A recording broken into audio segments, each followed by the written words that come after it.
Ladislav Pecko. Najvýznamnejším futbalovým klubom na Slovensku, klubom s najbohatšou a najslávnejšou tradíciou je Slovan Bratislava.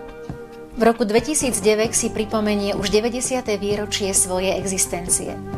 V galérii najúspešnejších a najobľúbenejších má svoje miesto aj 40-ročný vynikajúci futbalista, obranca, asistent trénera a od 31.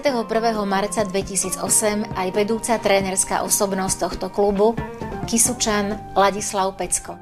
V prvom rade sa musíme všetci spojiť. Je to trošku klišé, ale je to tak. Ale hlavne treba začať budovať štadióny, treba začať budovať tréningové centrá, ktoré sú na Slovensku, myslím, minimálne. Ja si nepamätám, že by od samostatného Slovenska niektorý klub vybudoval samostatné mládežnícke centrum a to je najväčšia chyba. Nemá ho ani zväz, ani kluby a stále len sa utešujeme, že sme urobili nejaké umelé ihrisko, čo je v terajšej dobe strašne málo a tým treba začať a ja si myslím, že talentov a futbalových talentov je stále na Slovensku hodne, len treba ich týmito podmienkami a tou mravenčou prácou prilákať znovu na ihrisko.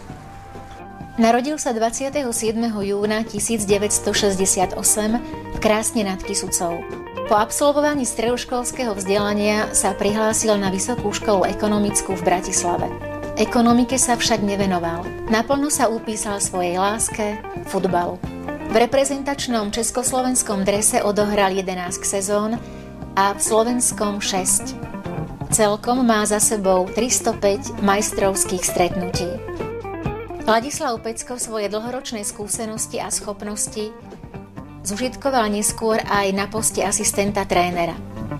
Dôveru vedenia klubu si získal natoľko, že mu v marci 2008 zverilo najdôležitejší trénerský post hlavného kormidelníka Slovana.